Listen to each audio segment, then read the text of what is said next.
In Gotham Knights, you can only get the timed strike effect on combos, and timed strikes actually build less momentum if you're playing Robin or Nightwing, so you need to know what counts as a combo, how to do timed strikes, and when you might not want to do them.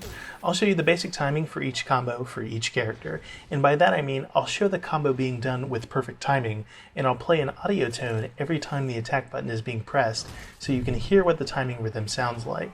There isn't an easy trick for getting proper timing, it's different for each character, but the timing rule is basically what the game tells you. You have to trigger the next attack just before the current one hits. Now, the game seems to account for your reaction time, so technically you can be a little after the attack and still get the time strike bonus. But if you try to react to the hit, you'll almost certainly be too late.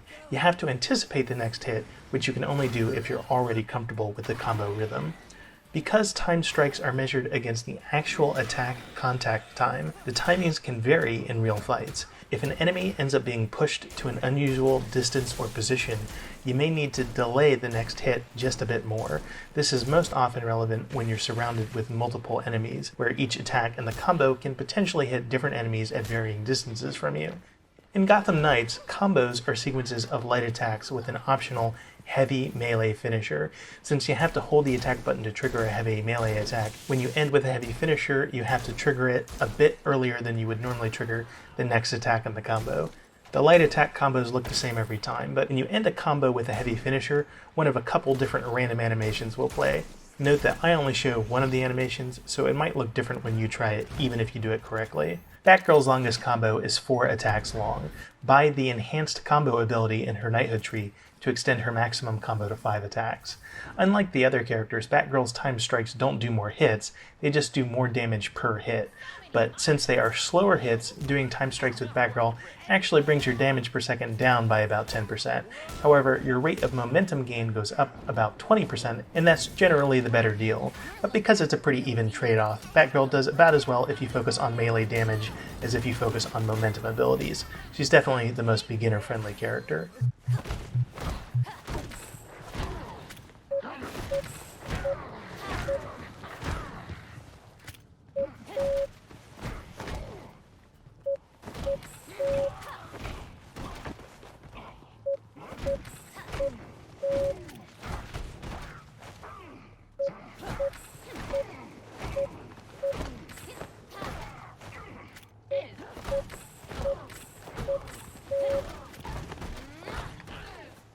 Red Hood's longest combo is 5 attacks long. Buy the Combat Mastery ability in his Knighthood tree to extend his maximum combo to 6 attacks. Red Hood is the most unusual because his combos combine light ranged attacks and heavy melee attacks. That's why as you do his light ranged attack string, he actually walks forward so that you can get close enough to finish with a heavy melee attack. However, I couldn't find a timing for the heavy finisher that the game counted as a time strike, so apparently the timing bonus only applies to his ranged shots. Red Hood has by far the best time strike bonus. Time shots deal damage at about a 40% higher rate, and you build momentum at a rate about 55% higher. However, I suspect the reason his bonus is so high is because his time strike is by far the hardest to perform. The timing changes based on how far away the target is, and you can also use your movement input to have him direct shots to multiple targets at different distances.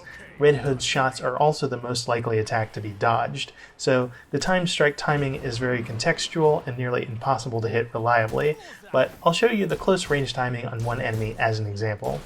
Red Hood seems to be the character most dependent on player skill. With good timing and marksmanship, he's quite deadly, but less technical players will find him pretty weak compared to the other characters.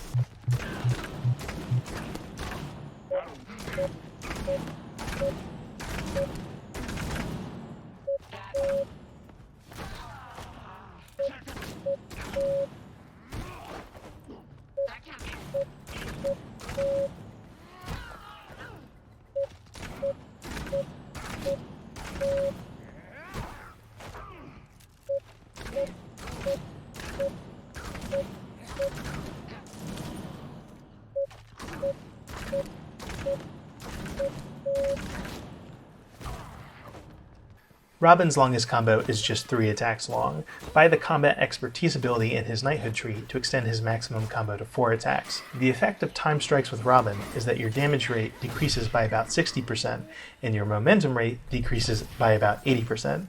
I'm guessing this is because his time strikes are really easy to do. It's actually harder to execute in perfect timing. Robin's timed attacks are very flashy. He actually does more damage per combo when you time the strikes, but the timed combos are so much slower, your damage per second takes a big hit. You should really prefer not to do timed attacks with Robin, unless you want to show off.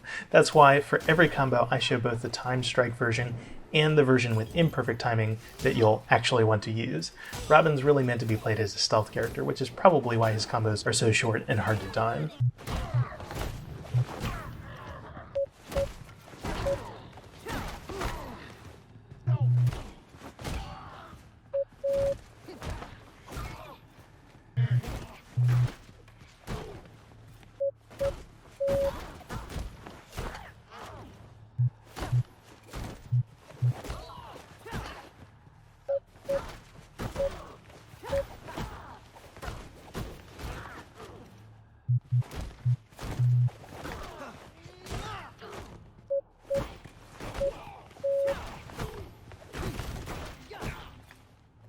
Nightwing's longest combo is 5 attacks long, just like Red Hood's. Buy the Combat Expertise ability in his Knighthood tree to extend his max combo to 6 attacks. Nightwing gets a 20% higher damage rate with his time strikes, but a 45% lower momentum rate. His time strikes might be the easiest to do. Getting the improper timing requires you to actually slow down your inputs quite a bit, so half of the improvement to his damage rate just comes from the time strike combos being faster. This means it's definitely easier to play Nightwing as a character who uses momentum abilities infrequently, preferring to bounce around between enemies during melee attacks. But his momentum abilities are quite good, so for each combo I'm also showing an imperfect timing if you'd rather build momentum faster.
You're ready to move on.